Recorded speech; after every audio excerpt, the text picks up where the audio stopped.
The wanted poster bore a face that could have belonged to an angel, but the words beneath it promised $500 for the capture of Olivia Parker, dead or alive, accused of the murder of a prominent banker in Denver.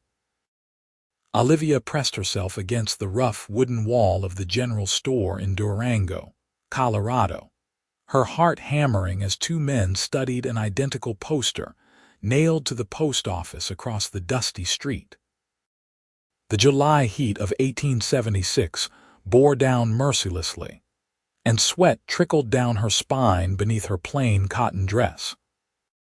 She had been running for 3 weeks now, ever since she had walked into the First National Bank to deposit her late father's savings and found Thomas Garrett bleeding out on the marble floor, his blood pooling around her boots as she knelt to help him. The real killer had vanished through the back door, but when the sheriff arrived, Olivia had been the only one there, her hands stained red, her prints on the murder weapon that had been thrust into her grip by a stranger wearing a dark coat.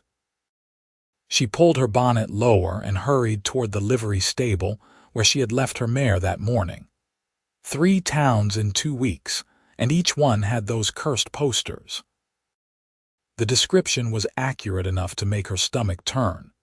22 years old, auburn hair, green eyes, slight build, approximately 5 feet 4 inches tall.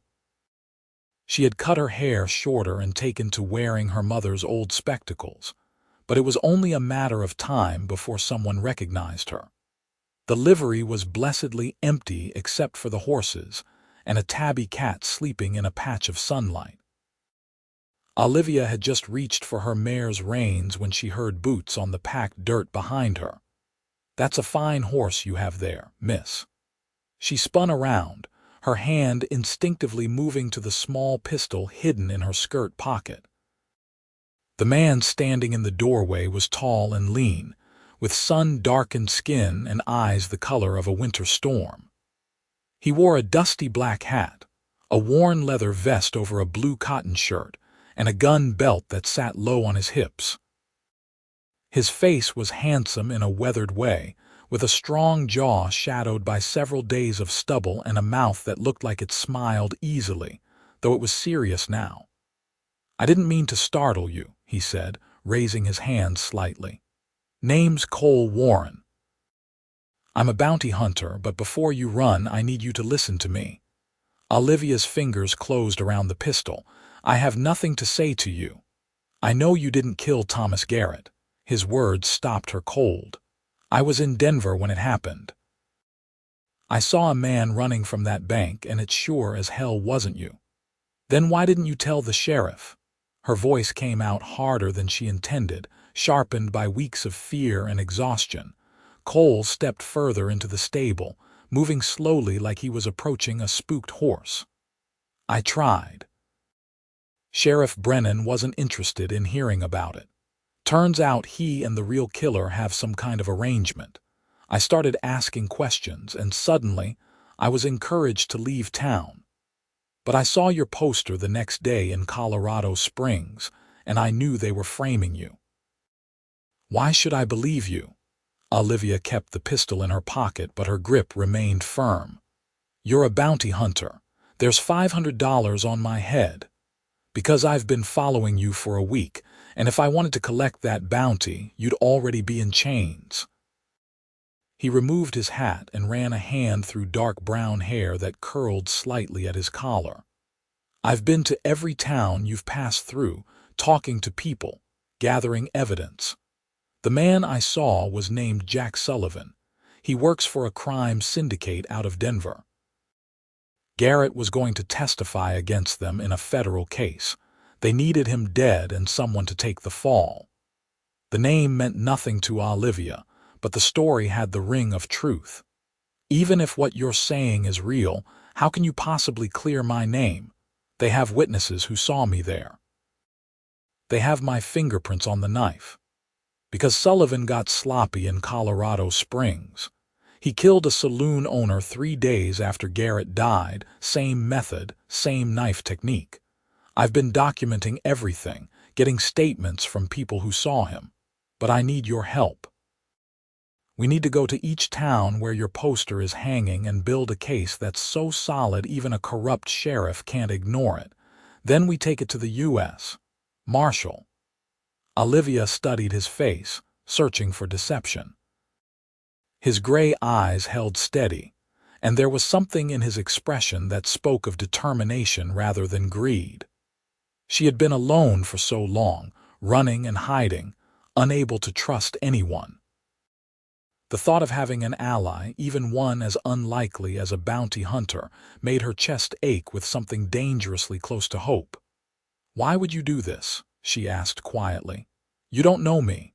You have nothing to gain." Cole replaced his hat and met her gaze. "My sister was falsely accused of theft 5 years ago. She died in prison before I could prove her innocence. I swore I'd never let that happen to someone else if I could prevent it, and I can prevent it now, but only if you trust me." The sincerity in his voice broke through her defenses. Olivia slowly released her grip on the pistol and stepped away from her horse. "What do you need me to do?" Relief flickered across his features. "First, we need to get you somewhere safe. I have a camp about 5 miles north of here, up in the hills. We can plan our route there. Then we start working backward through every town between here and Denver, gathering evidence and witnesses." "That could take weeks," Olivia said, but she was already calculating the possibilities. "Maybe months. I know, but it's the only way to clear your name properly. Running will only work for so long." He gestured toward the stable door. "We should leave before those men from earlier decide to search the buildings.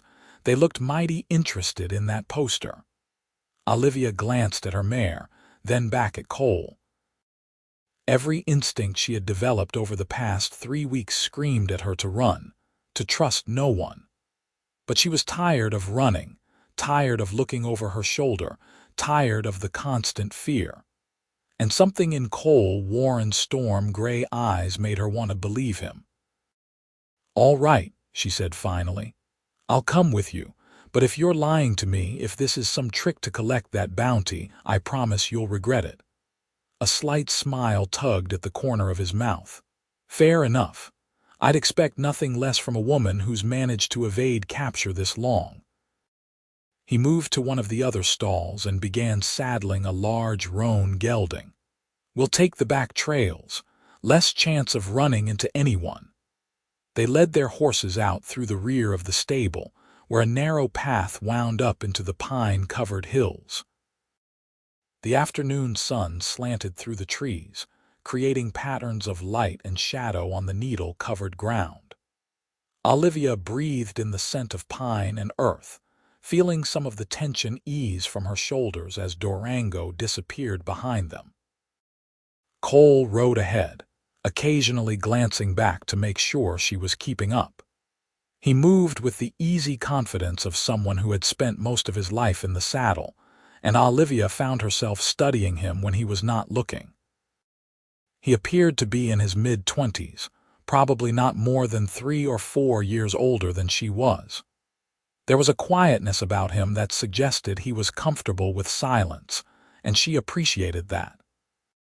She had spent too many sleepless nights with only her own thoughts for company, and the idea of forced conversation exhausted her. His camp was tucked into a small clearing surrounded by aspens, their white bark glowing in the fading light.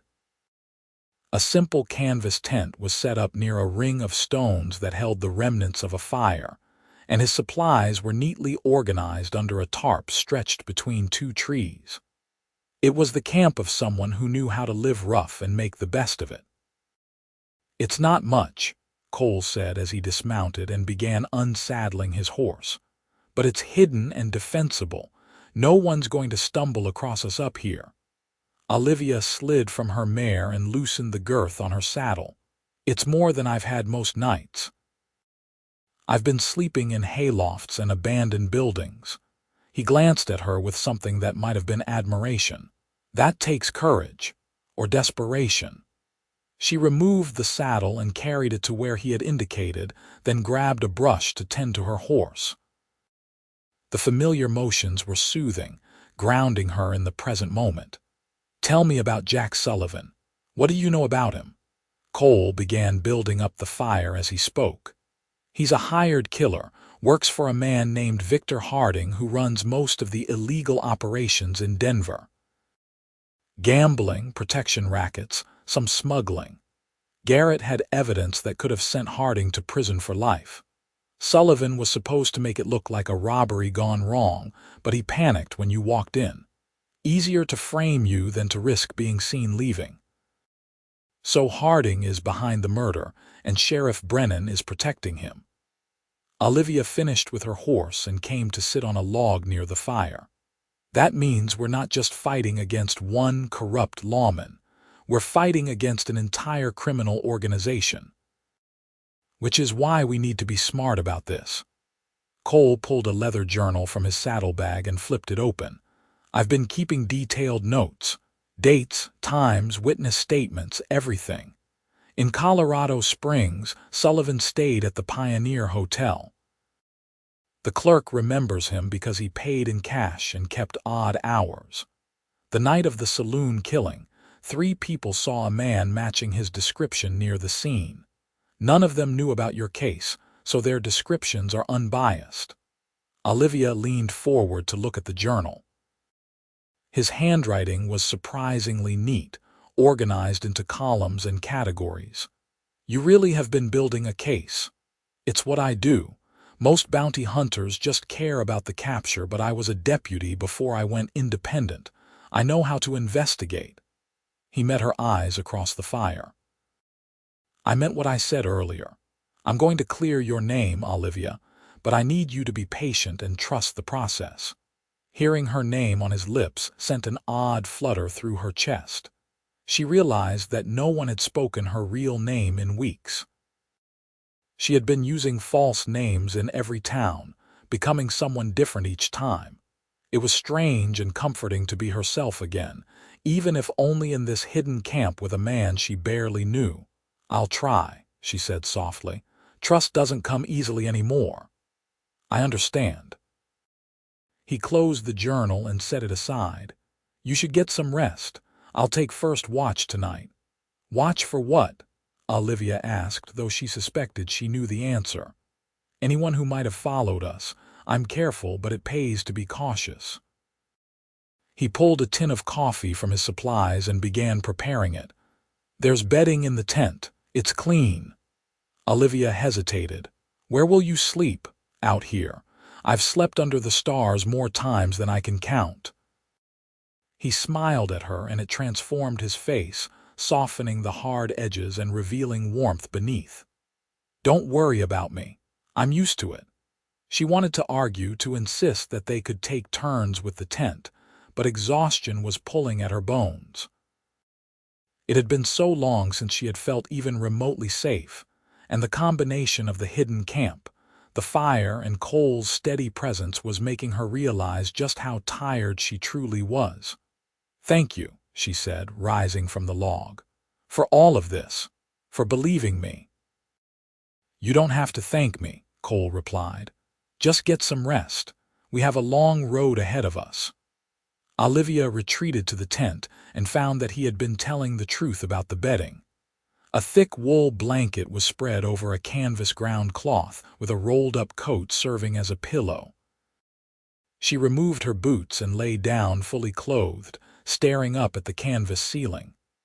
Outside, she could hear Cole moving around the camp, the soft clink of the coffee pot, the crackle of the fire. Somehow, those ordinary sounds were more comforting than anything she had experienced in weeks. She fell asleep thinking about storm-gray eyes and capable hands, and for the first time since the nightmare began, she did not dream of blood on marble floors. Morning came with the smell of bacon frying and coffee brewing. Olivia emerged from the tent to find Cole crouched by the fire, tending to a small skillet. He looked up when he heard her approach and offered that transformative smile again. "Morning. Hope you're hungry." Starving, Olivia admitted, suddenly realizing that she had barely eaten the day before. I didn't know bounty hunters could cook. My mother insisted all her children learn basic skills. She said it was barbaric to starve just because you were alone. He divided the bacon between 2 tin plates and added some pan bread that had been warming by the fire. It's not fancy, but it'll keep you going. They ate in companionable silence, and Olivia found herself relaxing further. Cole had an easy manner that did not demand conversation but welcomed it when it came. She watched him over the rim of her coffee cup, noting the way he checked his surroundings periodically, always aware of potential danger, always protecting. "What's our plan?" she asked when they had finished eating. Cole set aside his plate and retrieved his journal. "We start in the towns closest to here and work our way back toward Denver. Silverton is about 40 miles north. According to my information, Sullivan passed through there about 10 days ago. Someone might remember him. From there, we go to our Ray, then back to Colorado Springs to follow up on what I've already found. The key is to establish a pattern of behavior that proves Sullivan is the real killer." "And what do I do?" Olivia asked. "I can't exactly walk into these towns with wanted posters bearing my face." "You stay hidden while I ask questions. Once I have enough evidence in each location, we approach the local law enforcement together and present the case. Some sheriffs are honest. If we can get a few of them to formally question the charges against you, it adds weight to our argument when we finally confront Sheriff Brennan." It was a solid plan, methodical and careful. Olivia nodded slowly. "How long do you think this will take?" "If we're lucky and people are willing to talk, maybe 6 weeks. If we run into resistance, longer." He studied her face. "I know that's a long time to live in limbo, but it's the best chance we have." "6 weeks is nothing compared to hanging for a crime I didn't commit," Olivia said with more certainty than she felt. "When do we leave?" "This afternoon. We'll travel at night when possible and avoid the main roads. It'll be slower but safer." He began packing up the camp with efficient movements. "You can help me with this, and then we should both try to rest before we ride out." They worked together to dismantle the camp, and Olivia was struck by how easily they moved around each other, like partners who had been working together for years, rather than strangers who had met less than 24 hours ago. Cole taught her how to pack supplies to balance the weight properly, how to hide the signs of their fire, how to leave no trace that they had been there. She absorbed the lessons eagerly, grateful for anything that made her feel less helpless. When everything was ready, they retreated to the shade of the aspens to escape the midday heat. Cole sat with his back against a tree trunk, his hat pulled low over his eyes. Olivia found her own tree a few feet away and tried to settle herself for sleep, but her mind was churning with thoughts. "Can I ask you something?" she said after a few minutes of silence. "Of course." Cole's voice was drowsy but attentive. "Your sister, what was her name?" There was a pause, and Olivia worried she had overstepped, but then he spoke, and his voice was soft with old grief. "Caroline. She was 19 when she died. Someone stole a necklace from the woman she worked for, and they blamed Caroline because she was new and didn't have anyone to vouch for her. I was working as a deputy in another county, and by the time I heard about it, she had already been convicted. She got sick in prison that winter, pneumonia. She was gone before spring." "I'm so sorry," Olivia whispered. "That's not fair." "No, it's not. But that's the world we live in. Justice isn't always just, especially for people who don't have money or influence." He adjusted his hat slightly. "That's why I do what I do now. I go after the people who deserve to be caught, and I make damn sure I have the right person before I bring them in. And when I see someone being railroaded the way Caroline was, I can't walk away. She would be proud of you," Olivia said. I hope so. His voice was fading, pulled under by sleep. Now rest. We have a long night ahead. Olivia closed her eyes and let the sound of wind in the aspens lull her toward sleep. Just before she drifted off, she found herself thinking that Cole Warren was either the best man she had ever met or the most convincing liar. She hoped desperately that it was the former. They rode through the night, following trails that only Cole seemed to know. The moon was nearly full, providing enough light to navigate by, and the horses moved steadily through the darkness. Olivia had always been a good rider, having grown up on a small ranch outside of Boulder, and she kept pace with Cole without complaint, despite the rough terrain. He told her stories as they rode, filling the hours with tales of his work and his travels. He had been all over Colorado and parts of New Mexico and Wyoming, chasing criminals and seeing country that most people never encountered. He spoke of mountains that touched the sky and deserts that stretched to the horizon, of mining camps and cattle towns and places so remote that civilization seemed like a distant dream. Olivia found herself telling him about her own life, the words spilling out before she could stop them. She talked about her father, who had been a schoolteacher and had died of a heart condition the previous year, leaving her alone with a modest inheritance. She described her mother, who had passed when Olivia was 12, and how she had learned to cook and keep house and be strong in the absence of maternal guidance. She even mentioned the young man she had been courting before all of this happened, though she did not say how he had turned his back on her the moment the accusations came. He wasn't worth your time, Cole said when she mentioned that last part. A real man stands by the people he cares about, especially when things get difficult. Maybe, Olivia replied. Or maybe he was just being practical. Why tie yourself to someone accused of murder? Because you believe in their innocence. Because you don't abandon people you love. He said it with such conviction that Olivia felt something warm unfurl in her chest. You deserve better than that. She did not know how to respond, so she simply nodded and guided her mare around a fallen log. They continued in silence for a while, but it was not uncomfortable. It was the silence of two people who were beginning to understand each other.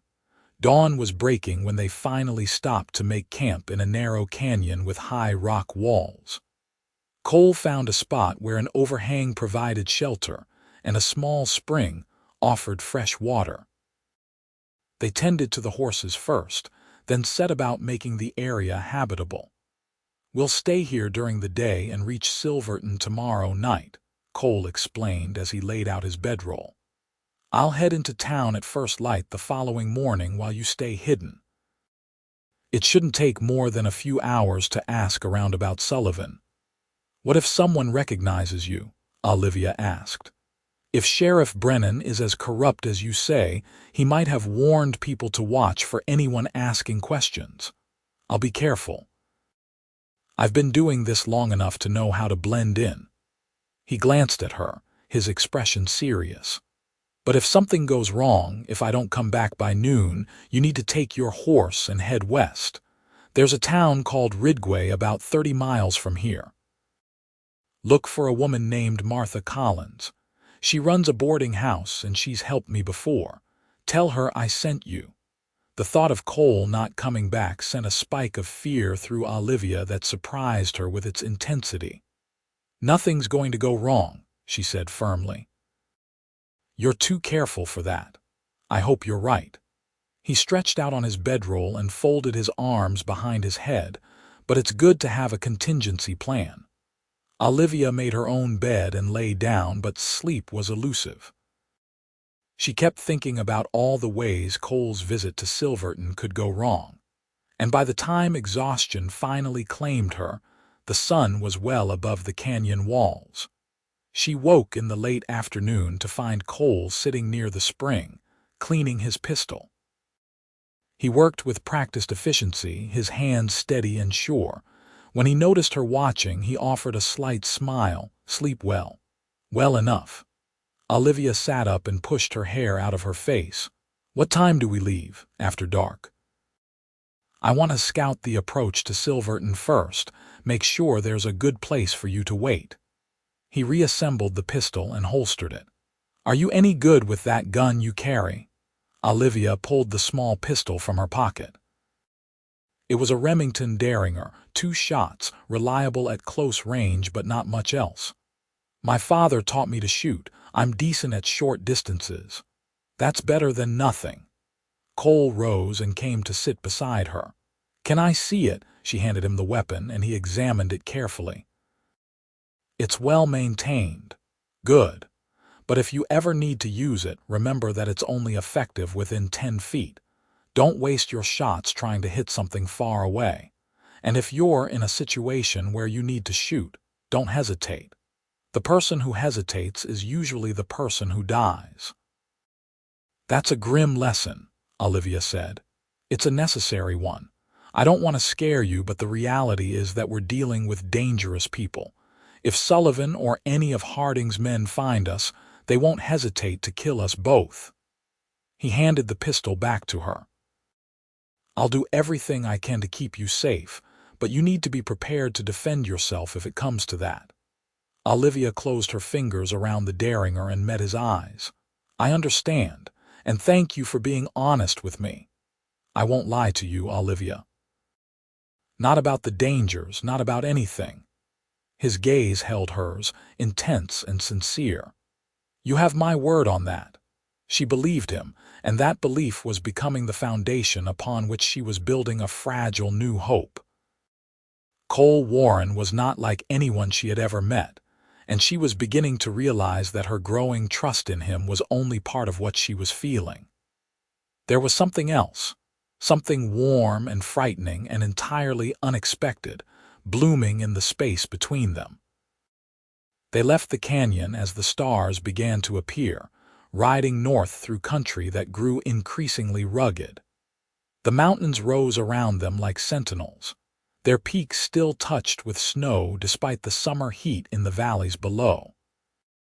Olivia breathed in the thin, clean air and felt a strange sense of freedom. She was still a fugitive, still in danger, but she was no longer alone, and that made all the difference. Silverton appeared below them near midnight, a sprawl of buildings nestled in a valley surrounded by towering peaks. Lights glowed in a few windows, and the sound of a piano drifted faintly on the wind from one of the saloons. Cole led them to a stand of trees about half a mile from the edge of town, where a small creek provided water for the horses. "This is good," he said, dismounting. "You'll be hidden here, but close enough that you can get to town quickly if you need to. I'll head in at dawn and be back by midday at the latest." They made a cold camp, not daring to light a fire so close to civilization. Olivia wrapped herself in a blanket and leaned against a tree trunk, watching Cole move around the small clearing. He was checking the horses, arranging his supplies, doing all the small tasks that would make the next day easier. She admired his competence, the way he thought ahead and planned for contingencies. "Cole," she said softly, and he looked up. "Thank you for all of this. I know I've said it before, but I mean it." He came to sit beside her, close enough that their shoulders were almost touching. "You don't need to keep thanking me. I'm doing this because it's right and because I want to." He hesitated, then added, "And because I can't stand the thought of you being hurt for something you didn't do." The words hung in the air between them, weighted with meaning. Olivia turned to look at him and found his face closer than she had expected, his eyes searching hers in the dim starlight. "I'm glad you found me," she whispered. "I don't know what I would have done if you hadn't. You would have survived. You're stronger than you think." His voice was low, almost reverent. "But I'm glad I found you too." For a moment, Olivia thought he might kiss her. The air felt charged with possibility and her heart was racing. But then Cole pulled back slightly, creating distance between them once more. You should try to sleep, he said, his voice rougher than before. Tomorrow might be a long day. Olivia nodded, not trusting herself to speak. She settled into her blanket and closed her eyes, but she could feel Cole's presence beside her, solid and reassuring. Despite her racing thoughts, she eventually drifted into sleep, and when she woke in the gray light of dawn, Cole was already gone. The morning crawled by with agonizing slowness. Olivia paced the small clearing, checked on the horses, and tried to read a battered novel she had found in her saddlebag, but nothing could distract her from her worry. Every sound made her jump, convinced that someone had discovered her hiding place. By the time the sun reached its zenith, she was wound tight as a spring. Then she heard hoofbeats, and her hand went automatically to the derringer in her pocket. But the rider who emerged from the trees was Cole, and the relief that flooded through her was so intense it made her dizzy. "You're back," she said unnecessarily. Cole dismounted and led his horse to the creek. "I found something. We need to talk." They sat together in the shade while he explained what he had learned. A bartender at one of the saloons remembered Jack Sullivan because he had gotten into a fight with a local miner. The miner had accused Sullivan of cheating at cards, and Sullivan had pulled a knife. The bartender had broken up the fight, but not before Sullivan had cut the miner badly enough to require a doctor. "The important part is the knife," Cole said, pulling out his journal to show her his notes.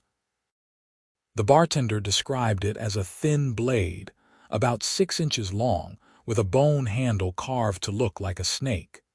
The doctor who treated the miner confirmed the description. "That matches the knife used to kill Thomas Garrett." Olivia felt her pulse quicken. "That's real evidence. That connects Sullivan to both crimes. It's a start. I also found the miner, a man named Tom Bridger. He was angry enough about the cut on his arm that he was willing to give me a sworn statement about the fight. I took it to the local sheriff, a man named Hayes, and he agreed to add Bridger's testimony to the official record." Cole looked pleased with himself. "Hayes is honest, one of the good ones. He's willing to write a letter supporting your innocence if we can build a strong enough case." "That's incredible," Olivia said. "That's more than I hoped for.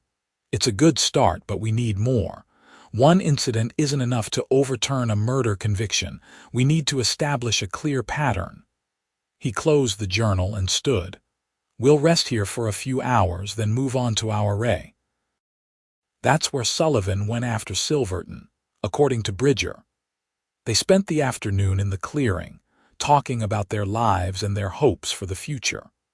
Cole told her about his dreams of eventually settling down somewhere quiet, maybe buying a small ranch and raising horses. Olivia spoke of her love of teaching, how she had helped her father in his schoolhouse and had hoped to become a teacher herself someday. "You still can," Cole said. "Once your name is cleared, you can do anything you want. I hope you're right." Olivia plucked a blade of grass and twisted it between her fingers. "It's hard to imagine a normal life after all of this. Sometimes I feel like I'll be running forever." Cole reached out and covered her hand with his, stilling her restless fingers. "You won't be, I promise you that. We're going to fix this, and you're going to have your life back."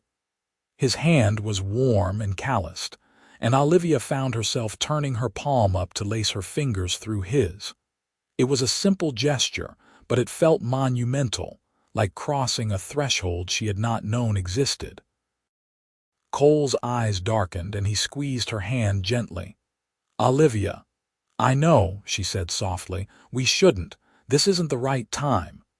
"It's not that I don't want to," he said quickly. "But you've been through so much, and I don't want you to feel like you owe me anything. And I don't want to take advantage of the situation." "You're not taking advantage." Olivia shifted closer, drawn by something she could not name and did not want to resist. "I know what I'm feeling, Cole. This isn't about gratitude or obligation." This is about you and how safe I feel when you're near and how much I've come to care about you in such a short time." His free hand came up to cup her cheek, his thumb brushing along her cheekbone. "I care about you too, more than I probably should." "Then why are we fighting it?" she whispered.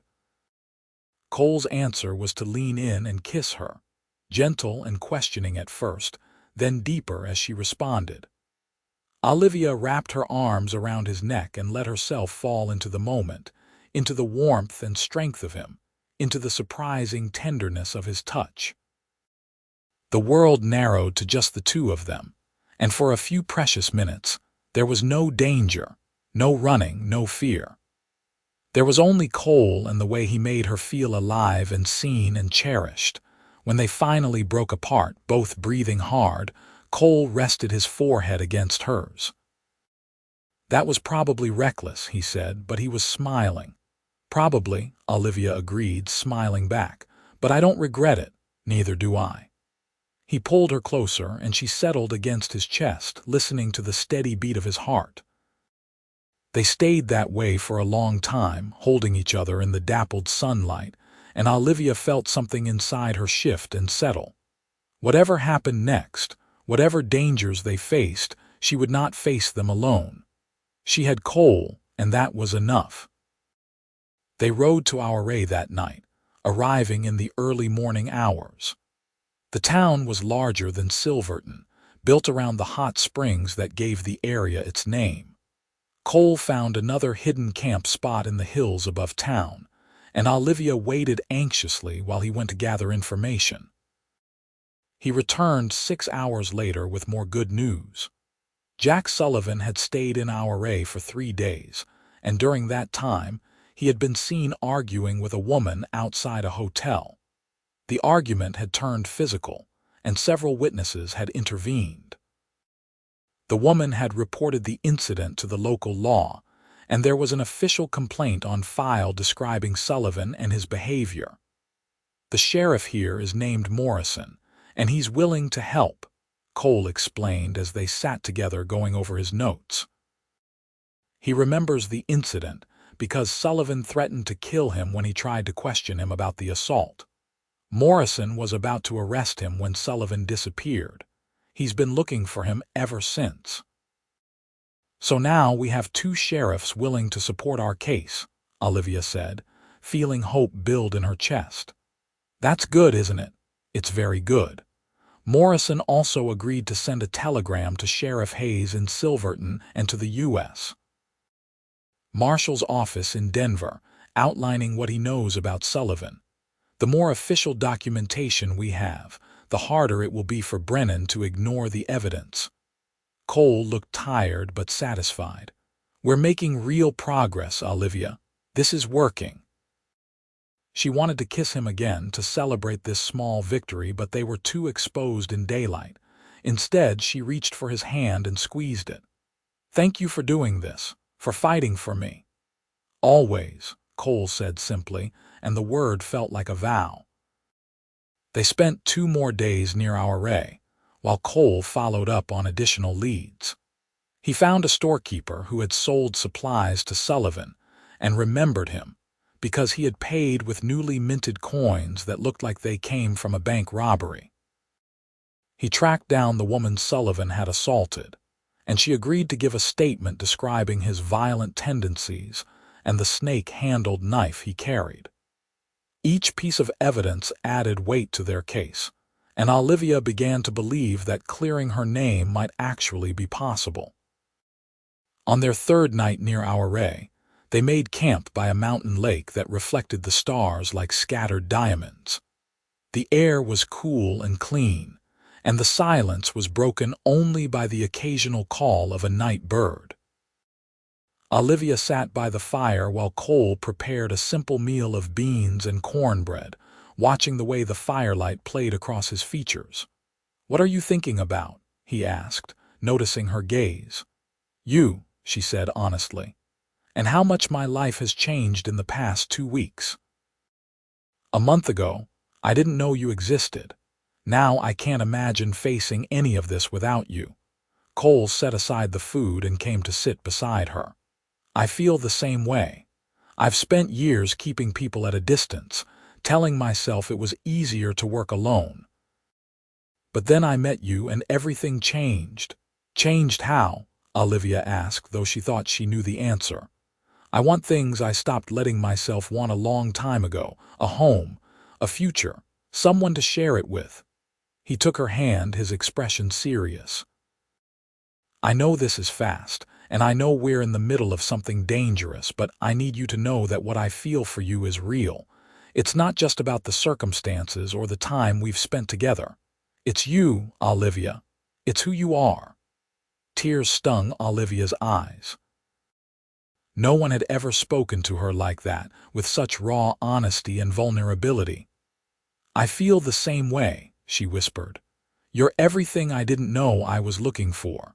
This time when Cole kissed her, it was not gentle or questioning. It was passionate and claiming, full of all the emotion they had been holding back. Olivia kissed him back with equal fervor, her hands tangling in his hair, her body pressing against his. They broke apart only when breathing became necessary, and even then, Cole did not let her go. He held her close, his lips brushing her temple, her cheek, the corner of her mouth. I'm falling in love with you, he said against her skin. I think I have been since the moment I saw you in that livery stable, trying to be brave when you were terrified. I'm falling in love with you too, Olivia confessed, the words coming easily now. You're the best man I've ever known, Cole Warren. They held each other as the fire burned low, making quiet promises about the future they would build together once this nightmare was over. Cole spoke of the ranch he wanted to buy, somewhere with good water and open sky, and Olivia described the school she dreamed of starting, where children could learn regardless of their family's ability to pay. They wove their individual dreams together into a shared vision, and for the first time in weeks, Olivia felt truly hopeful. The next leg of their journey took them back to Colorado Springs, where Cole had already begun building his case. They arrived on a Sunday morning when the town was quiet, most people at church or sleeping off Saturday night's revelries. Cole took Olivia to a boarding house on the edge of town, run by an older woman named Mrs. Chen, who asked no questions and offered a clean room with a lock on the door. You'll be safe here, Cole said as Olivia looked around the simple but comfortable room. Mrs. Chen doesn't gossip and she knows how to be discreet. I've used this place before when I needed to keep someone out of sight. Where will you be? Olivia asked, not liking the idea of being separated from him. Following up on the leads I started here. The hotel clerk who remembered Sullivan, the witnesses to the saloon killing, and a few other people I need to talk to. I'll be back by nightfall. He cupped her face in his hands and kissed her softly. Stay inside and keep the door locked. If anyone comes asking questions, you're Mrs. Chen's niece visiting from Denver. Be careful, Olivia said, gripping his wrists. Please. I will, I promise. He kissed her once more, lingering this time, then reluctantly pulled away. I'll be back soon. The day passed slowly. Olivia tried to rest, tried to read, tried to do anything to keep her mind occupied.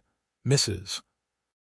Chen brought her lunch and dinner, along with kind words and a gentle manner that made Olivia think the older woman understood more than she let on. As the sun set and darkness crept across the room, Olivia began to worry. Cole had said he would be back by nightfall, and he was never late. She was pacing the floor, her derringer in hand, when she finally heard his knock. She yanked open the door, relief flooding through her, but the relief turned to concern when she saw his face. He had a fresh bruise on his jaw and a cut above his eyebrow. What happened? She demanded, pulling him inside and locking the door behind him. I ran into trouble, Cole said, wincing as she helped him to the bed. One of Harding's men was in town asking questions about me. We had words and it turned into a fight. I won, but it was close. Did he recognize you? Olivia fetched water and a clean cloth from the washstand and began gently cleaning the cut on his forehead. I don't think so. I was using a false name, but he knew someone was asking questions about Sullivan, and he's going to report back to Harding. Cole caught her hand and held it still. We need to move faster, Olivia. If Harding knows someone's investigating, he'll either send more men after us or he'll have Sullivan disappear. Either way, we're running out of time. What do we do? Olivia asked, trying to keep the fear out of her voice. We go to Denver. We take everything we've gathered to the U.S., marshal and force them to listen. It's risky because that's where Brennan and Harding have the most power, but we have enough evidence now that the marshal will have to at least investigate. He stood up, his jaw set with determination. We leave tonight. They packed quickly and left Colorado Springs under the cover of darkness, riding hard toward Denver. The journey took 2 days, and they pushed themselves and the horses to the limit. Cole was tense the entire time, constantly watching their back trail for signs of pursuit. They made cold camps and slept in shifts, and Olivia could feel the danger pressing in on them like a living thing. Denver appeared before them on a hot August afternoon, sprawling and dusty and full of life. It was the largest city Olivia had ever seen, and under different circumstances, she might have been excited to explore it.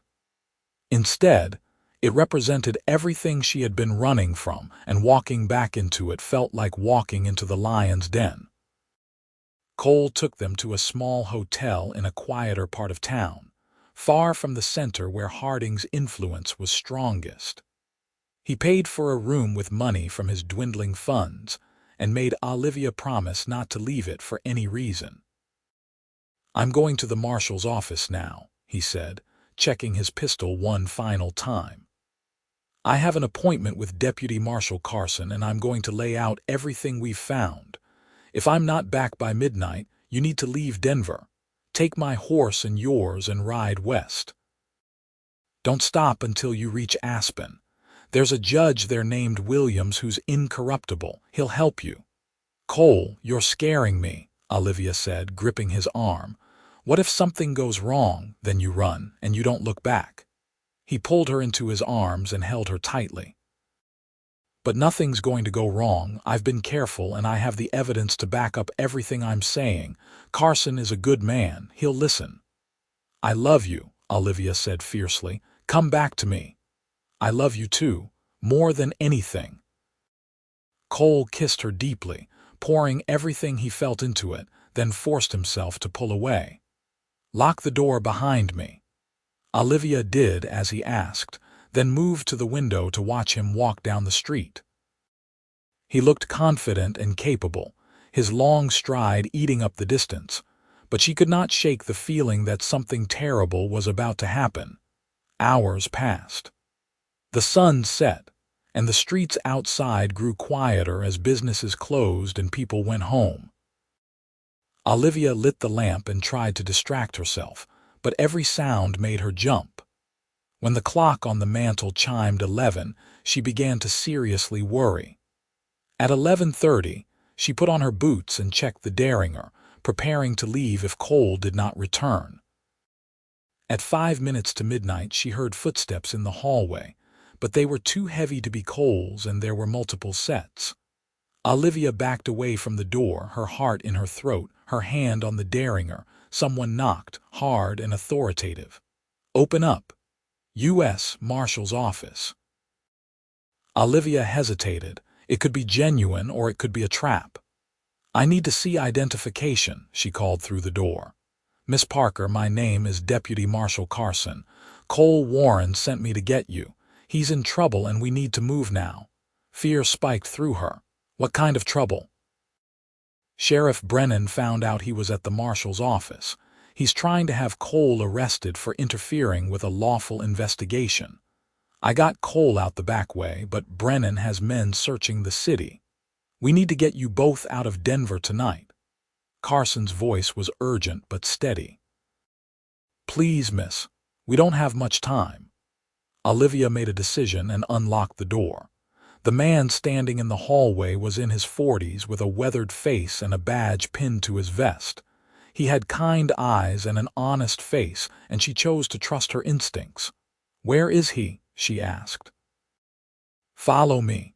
We have horses waiting." Carson led her through the hotel and out a back entrance where 3 horses stood ready. Cole was already mounted, and the relief on his face when he saw Olivia was palpable. "Thank God," he said, reaching down to help her up onto her mare. "I was afraid we'd be too late." "What happened?" Olivia asked as they began moving through the darkened streets. "Brennan has more influence than I thought. He convinced the chief marshal that I was a criminal trying to obstruct justice. Carson believed me, but he's the only one who did. We had to leave before they arrested both of us." Cole's voice was tight with frustration. "I have all the evidence in my saddlebag, but it doesn't matter if we can't find someone in authority willing to listen." "That's where I come in," Carson said from ahead of them. "I believe everything you told me, Warren, and I know Judge Williams in Aspen. He's outside Brennan's reach, and he has the authority to review your case. If we can get you there safely, he can issue an order that will force an investigation into Garrett's murder." They rode through Denver at a careful pace, avoiding main streets and staying in the shadows. Olivia could feel eyes on them from darkened windows, and twice they had to detour around groups of men who might have been Brennan's deputies. By the time they reached the western edge of the city, Olivia's nerves were stretched to the breaking point. Once they were clear of Denver, Carson led them into rough country, following trails that only he seemed to know. They rode through the night and into the next day, stopping only briefly to rest the horses. Cole stayed close to Olivia the entire time, his presence a constant reassurance. "I'm sorry," he said during one of their brief stops. "I thought we had more time. I thought Carson would be able to present the case before Brennan found out." "It's not your fault," Olivia said firmly. "You did everything right. Brennan and Harding are just more powerful than we anticipated." "But we're going to beat them," Carson interjected. He had overheard their conversation and came to join them. "Judge Williams is a tough old man who doesn't bow to corruption. Once he hears what you have to say, he'll issue a federal warrant for Sullivan's arrest and a stay on the warrant for Miss Parker. That will buy us time to build an even stronger case." "You really believe we can win this?" Olivia asked. Carson nodded. "I've been a marshal for 20 years, miss. I've seen plenty of corruption, but I've also seen justice prevail when good people are willing to fight for it. You and Warren have done the hard work. Now we just need to get it in front of someone who'll act on it." They pushed on, climbing higher into the mountains as they headed toward Aspen. The terrain was beautiful but unforgiving, and Olivia was exhausted by the time Carson finally called a halt for the night. They made camp in a grove of aspens, the white bark of the trees glowing in the moonlight, and Olivia realized with a start that they were close to their destination. "We'll reach Aspen by midday tomorrow," Carson said as they sat around a small fire. "I'll take you directly to Judge Williams' office. He's expecting us. I sent a telegram before we left Denver." "Thank you for helping us," Olivia said sincerely. "You didn't have to believe Cole, but you did." "I know an honest man when I see one," Carson replied, glancing at Cole. "And I know a miscarriage of justice when I hear about one. You don't deserve what's been done to you, Miss Parker. I'm going to make sure it gets put right." After Carson had gone to check on the horses, Cole pulled Olivia into his arms. They sat together beneath the aspens, wrapped in a shared blanket, and for a few minutes they allowed themselves to simply be together. "We're almost there," Cole murmured into her hair. "Tomorrow everything changes." "I'm scared," Olivia admitted. "What if it doesn't work? What if Judge Williams doesn't believe us? Then we'll find another way. I won't stop fighting for you, Olivia. Not ever." He tilted her face up and kissed her gently. "We've come too far to give up now." Olivia kissed him back, drawing strength from his certainty. She had been running for so long, always looking over her shoulder, always afraid. But now, with Cole beside her and Aspen within reach, she finally allowed herself to believe that the nightmare might be ending. They reached Aspen just after noon the following day. The town was nestled in a valley surrounded by mountains, smaller than Denver but prosperous-looking, with well-maintained buildings and busy streets. Carson led them directly to the courthouse, a solid brick building at the center of town, and they tied their horses at the hitching post out front. Judge Williams' office was on the second floor, and when Carson knocked, a gruff voice called for them to enter. The judge was a man in his 60s, with white hair, sharp blue eyes, and an air of absolute authority. He looked up from the papers he was reading and studied his three visitors with keen interest. "Carson, I got your telegram. These are the people you mentioned." His gaze settled on Olivia, and she felt as though he could see straight through to her soul. "Yes, sir. This is Olivia Parker and Cole Warren.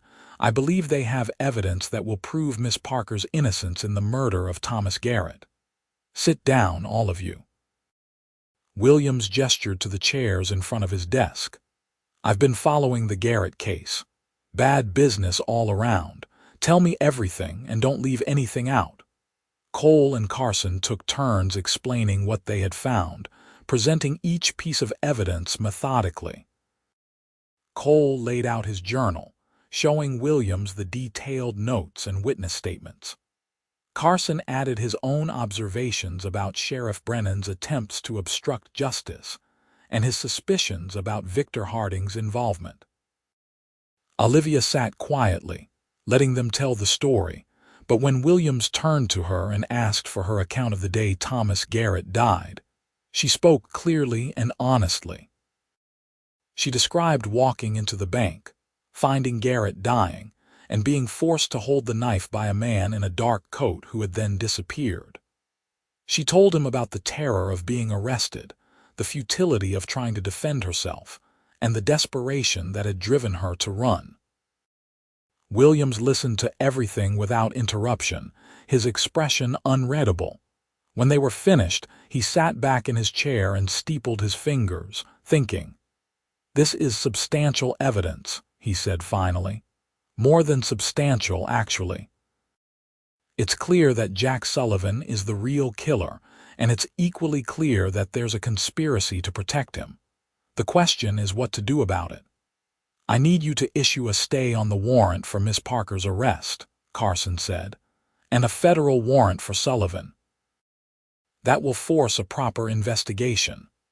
"I can do that," Williams agreed, "but it will take time to build a case strong enough to prosecute Harding and Brennan. In the meantime, Miss Parker will still be in danger. If Harding finds out she's alive and talking to federal authorities, he'll send someone to silence her. She can stay here in Aspen under my protection," Carson suggested. "I can request additional deputies from the federal office, make sure she's guarded." "No," Cole said firmly. Everyone looked at him. "With all due respect, Marshal Carson, guards can be bribed or killed. The only way to keep Olivia truly safe is to finish this. We need to find Sullivan and bring him in ourselves." "That's too dangerous," Olivia protested. "Cole, you've done enough.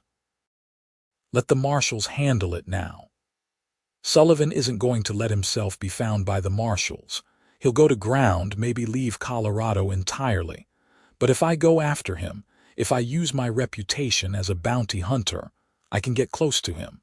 I can bring him in alive, and he can testify against Harding." Cole looked at Judge Williams. "If I do that, if I bring you Sullivan and his testimony, can you guarantee that Olivia will be cleared and that Harding and Brennan will face justice?" Williams considered this for a long moment. "If you bring me Jack Sullivan alive and if he's willing to testify, I can make that happen. But Warren, What you're proposing is incredibly dangerous.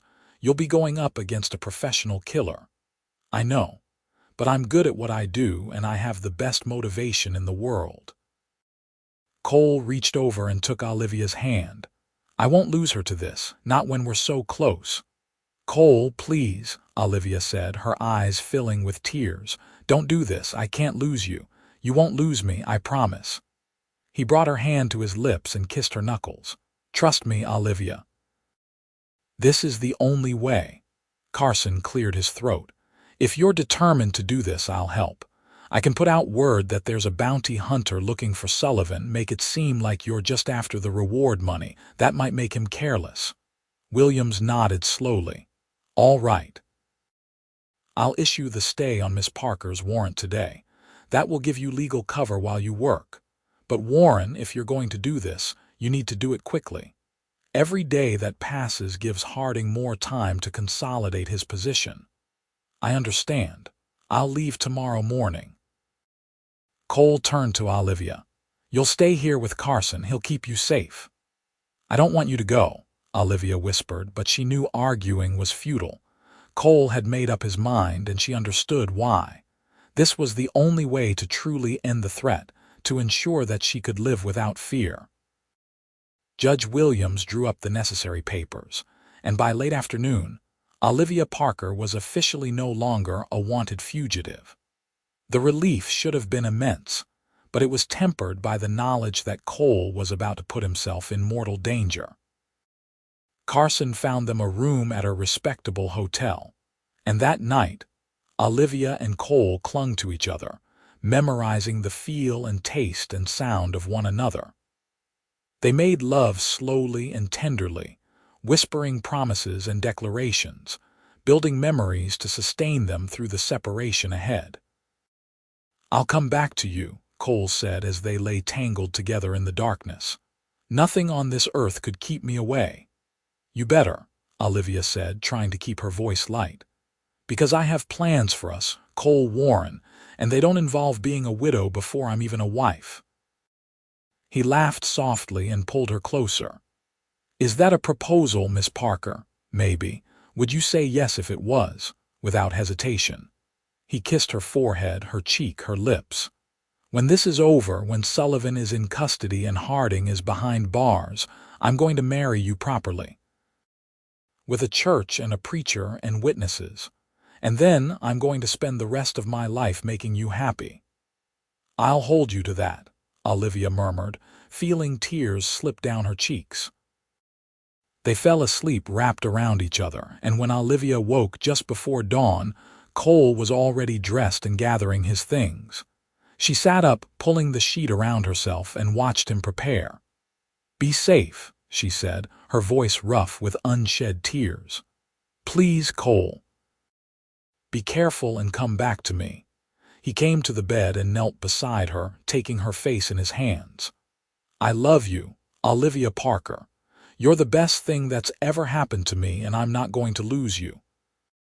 I'll be back in 2 weeks, 3 at most, and when I return, we're going to start our life together."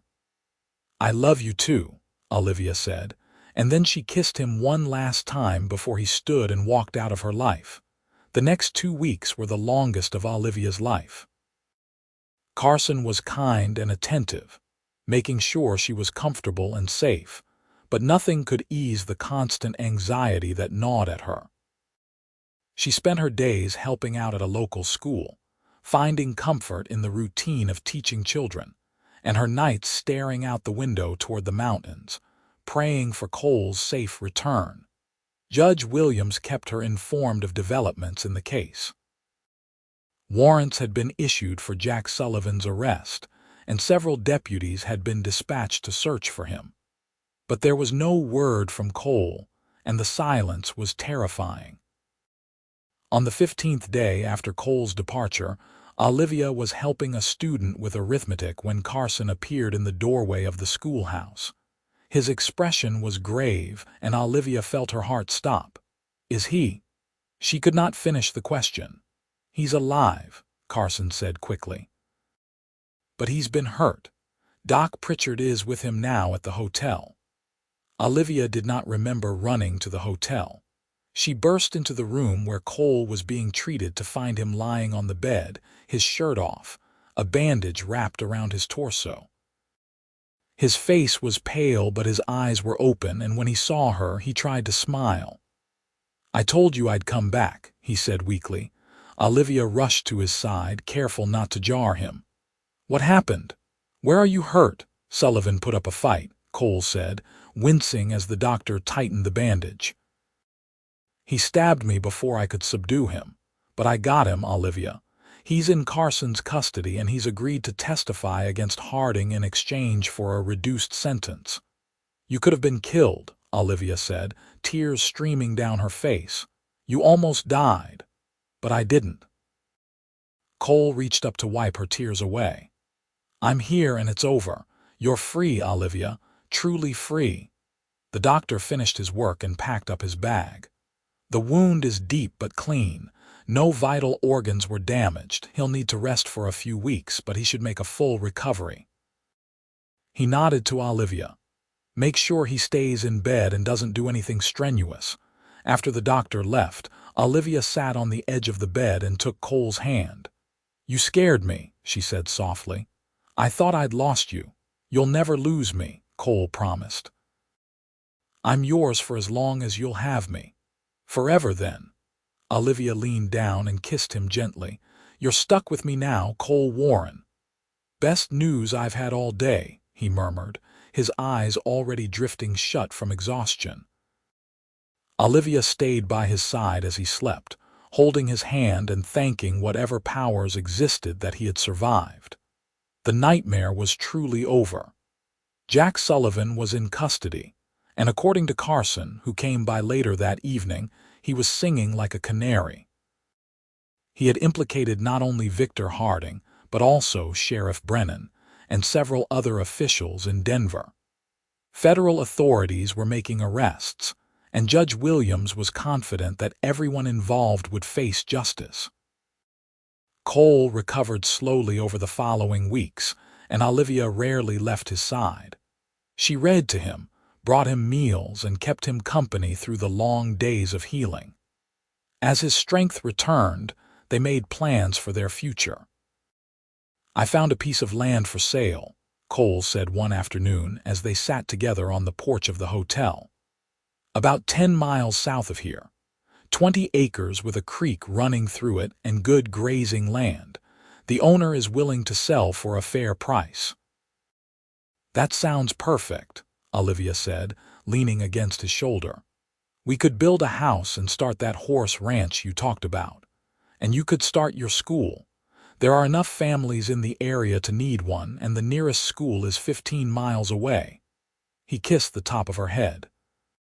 "We could make a good life here, Olivia. A real life." "I'd like that," she said softly.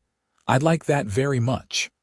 A month after Cole's return, Judge Williams sent word that all charges against Olivia Parker had been officially dropped. Victor Harding and Sheriff Brennan were awaiting trial in federal custody, and Jack Sullivan's testimony had provided enough evidence to convict them both.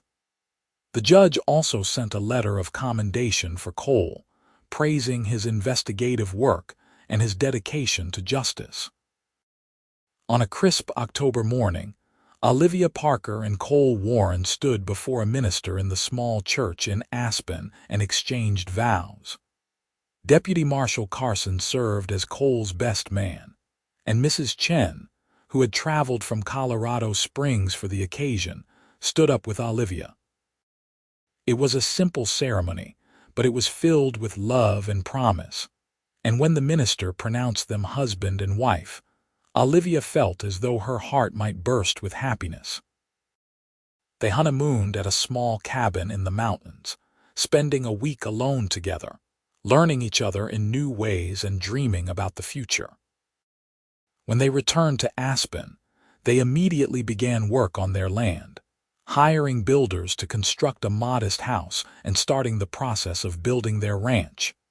The first year of their marriage was filled with hard work and simple joys. Cole built corrals and a barn while Olivia established her school in a corner of their property. By spring, they had 6 horses and 8 students, and their little homestead was beginning to feel like a real home. In June of 1877, Olivia discovered she was pregnant. Cole was overjoyed, immediately becoming protective and hovering over her constantly, until she had to gently remind him that pregnancy was not an illness.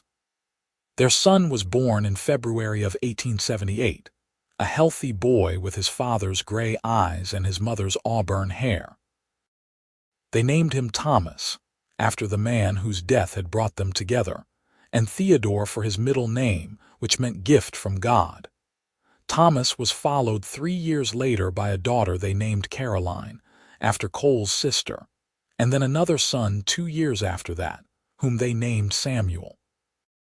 Their house rang with laughter and noise, and Olivia's school grew to include students from all over the valley.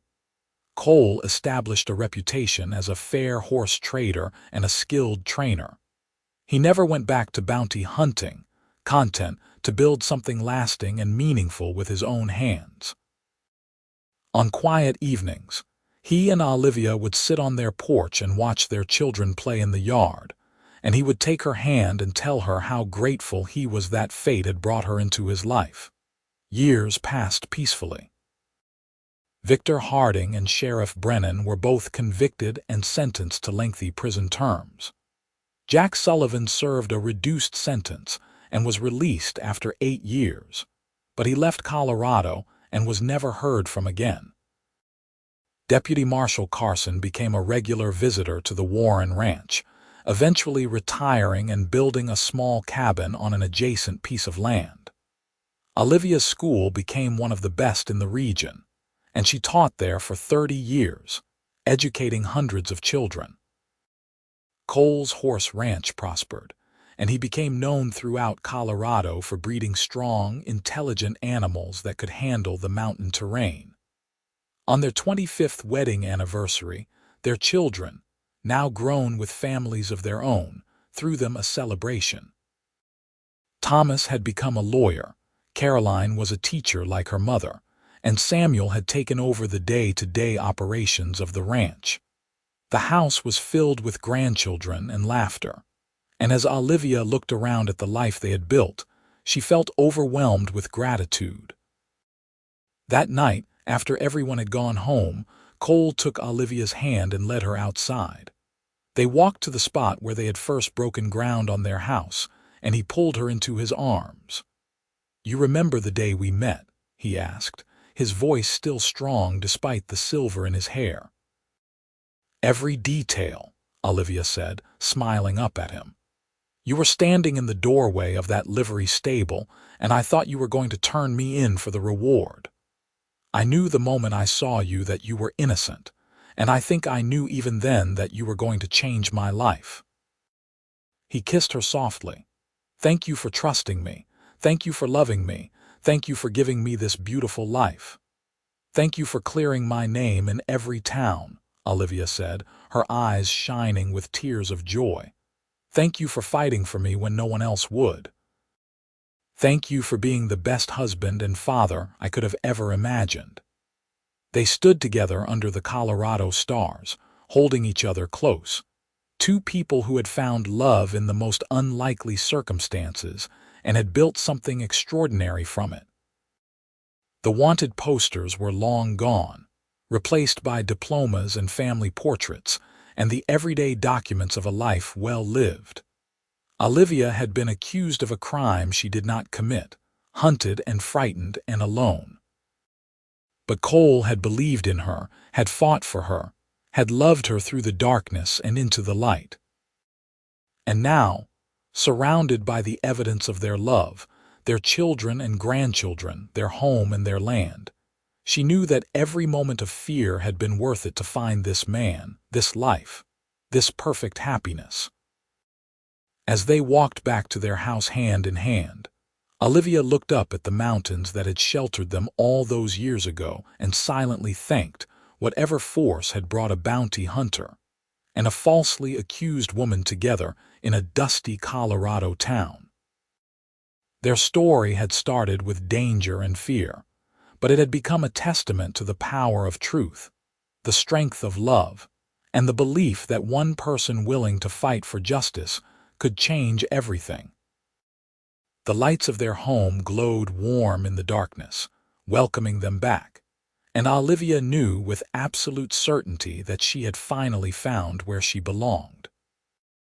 Not just in this place, but with this man. In this life they had built together from hope and determination, and a love that had proven stronger than any adversity. Cole squeezed her hand as they reached the porch, and Olivia squeezed back, a silent affirmation of everything they had survived and everything they had become. The Wild West had tested them, had tried to break them, but they had emerged victorious, their love forged in fire and proven unshakable. And as they stepped through the door of their home, surrounded by the memories of 25 years of marriage and the promise of many more to come, Olivia Parker Warren knew that her story, which had begun with a bounty on her head and terror in her heart, had become the greatest love story she could have ever imagined. Cole had cleared her name, yes, but more than that, he had given her a future worth fighting for, a love worth believing in, and a life that exceeded every dream she had ever dared to have. Their children visited often with the grandchildren, filling the house with energy and joy. Thomas brought his wife and 3 children every Sunday for dinner, and Olivia loved watching Cole teach his grandsons to ride the way he had taught their father. Caroline lived nearby and stopped by almost daily with her daughter, often staying to help Olivia with the school or simply to talk over coffee. Samuel had built his own house on the far corner of the property and was raising his family there, continuing the legacy of the ranch. In the summer of 1903, on a warm evening much like the one 27 years earlier, when Cole had first promised to clear her name, Olivia sat on the porch watching the sunset paint the mountains gold and purple. Cole emerged from the barn, moving slower now but still strong, still the man she had fallen in love with all those years ago. "What are you thinking about?" he asked, settling into the chair beside her with a contented sigh. "Everything," Olivia said, reaching for his hand. "How scared I was that day in Durango, how certain I was that my life was over, and how you appeared like an answer to a prayer I hadn't even known to say." "I was doing my job," Cole said, but he was smiling. "You were saving my life," Olivia corrected, "and then you were building a life with me." "There's a difference." Cole brought her hand to his lips, a gesture he had repeated thousands of times over their years together, but which still made her heart flutter. "Best decision I ever made was walking into that livery stable. Best thing I ever did was convince you to trust me." "I trusted you because you were trustworthy," Olivia said. "You kept every promise you made, Cole, every single one." "And I'll keep making them for as long as I have breath," he said. "I love you, Olivia Warren, today, tomorrow, and forever." "Forever," Olivia agreed. And as the sun dipped below the mountains and the stars began to appear in the darkening sky, she knew that their story had become exactly what she had always hoped love could be. Enduring, true, and absolutely worth every moment of fear and struggle it had taken to find it. The Wild West had been harsh and unforgiving, but it had also been the setting for a love that had overcome impossible odds. A falsely accused woman and the cowboy who had cleared her name in every town had become partners, lovers, spouses, parents, and grandparents. They had built something that would last long after they were gone, a legacy of love and justice, and the unwavering belief that one person with courage and conviction could change the world. And on that warm Colorado evening, with her husband's hand in hers and the evidence of their beautiful life all around them, Olivia knew that their story had found its perfect ending, one filled with love, family, and the deep satisfaction of a life well lived together.